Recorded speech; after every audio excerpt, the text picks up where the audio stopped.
Hello all of you beautiful people, Jules here for WhatCulture.com, and today I don't want to talk about these games. Guys, look at the title. This is going to just bring up bad memories for everyone. Even if you're a die-hard fan, you're gonna hate these. So, I can't drag out this intro any longer, can I? I'm Jules, this is WhatCulture.com, and these are 10 video games that were utter embarrassments for their franchise. Pray for Mojo. Number 10, Metal Gear Survive. What can you say about the Metal Gear series? The feeling of sneaking past your enemies and silently taking down guards wrapped up in a complex spy drama about nuke-launching mechs is utterly sublime and silly in equal measure. However, this came to an end after Konami fired the series creator Hideo Kojima and took the chance to make something themselves, and what a something it was, because it was a slap in the face to fans and was just a clear low-effort cash grab by Konami to capitalize on the IP. Using the same game engine as their previous title, The Phantom Pain, Survive is an open-world zombie survival game set in the Metal Gear universe. Forcing zombies into a game that doesn't need them is one thing, but to then change all of the gameplay from stealth to just stabbing people in the face with a pointy stick made this an absolute plum duff. You're constantly managing food and water meters in a game that did not need them, along with having to deal with weapon degradation, and you know what, the game never feels fun, and all this does is make you appreciate the Phantom Pain more and more. Ironically, Survive was dead in the water the moment that it belly flopped onto the scene. Number 9, Contra Rogue Core. Contra as a franchise was born off the backs of over-the-top 80s action movies, and for a while it was the king of the coin-op. However, it became king of the crap when Contra Rogue Core dropped in 2019. And you can tell this just from loading the game up, as this title feels as cheap to look at as it is to play, with graphics reminiscent of a game from 10 years ago. However, the visuals are not the only thing that is dated here, as the writing and humor just feels incredibly stale, sticking with a lol that's random feeling that just fails to get a laugh.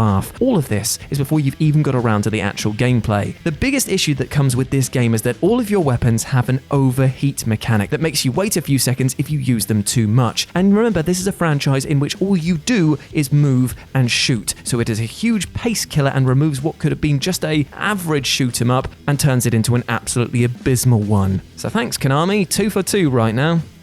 Number 8, Bomberman Act Zero. Now, when you think of Bomberman, what's the first thing that comes into your head? A cute Japanese game about a little guy running around an arena blowing up walls and little monsters? That's pretty much it, right? However, that's not what we got with Bomberman Act Zero. Alongside this new post-apocalyptic setting, we got to see the Bomberman we knew and loved turned into this generic-looking robot. And that was enough of a change to make this list. However, the biggest kick to fans was the lack of local multiplayer. This was what people enjoyed the most about Bomberman games, being able to play with friends and bomb each other into oblivion. Yet now, with the online version of this game shut down, you can't actually play Act Zero with friends. Granted, not that you'd want to. Number 7, BANJO-KAZOOIE Nuts and Bolts. Banjo and Kazooie ruled the Nintendo 64 back in the day. Their two platformers rivaled the Red Plumber on levels of quality, and Rare as a whole took the system by storm with plenty of classic games, with these guys at the helm. But with the next console generation and a switching of the guard over to Microsoft, the bird and bear were left gestating for a bit until it was announced that they were coming back, but this time with cars. Now, admittedly, on paper, this doesn't seem like such a terrible idea, with the likes of Mario and Crash having really good racing games, but this wasn't that type of game. It was instead a platforming game with cars in. You know what, it wasn't terrible mechanically. The car building idea was interesting and you could make some fun designs. It was just that it felt completely soulless and didn't have any love put into it. While the other two games are still wildly talked about to this day, Nuts and Bolts is very easily forgotten by most. Number 6, Fallout 76.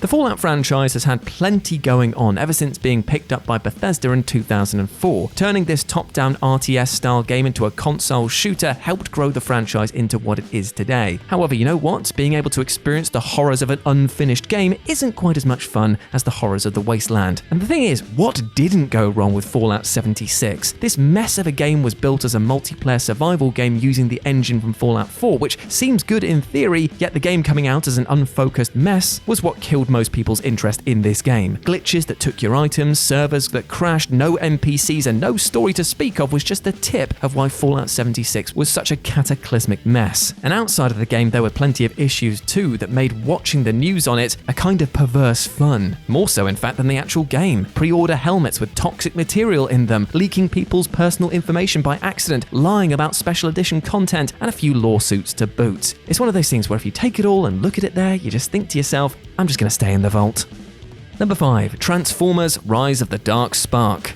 For a whole franchise built on just being toys, Transformers has come a long way since the 80s. The franchise had a few video games at first, but with the creation of the live-action movies, Hasbro licensed the franchise to Activision to create a new series of games. However, the third in this series was better left in the bloody scrapyard. Rise of the Dark Spark could not live up to the games that came before it, mainly due to the fact that it was from a different developer. Series creator High Moon was working on another game at the time, and Activision wanted something to go with the latest movie, so rushed production onto an underexperienced developer and gave them little to no time to make and test it. This was mostly due to the developer mashing the franchise's two distinctly different art styles together and alienating all of their fans in the end. Movie fans hated it, and so did the game fans. Luckily, we eventually got the fantastic Transformers game that Platinum Games kicked out, Transformers Devastation, which was definitely more than meets the eye there, but for a time this was dark indeed.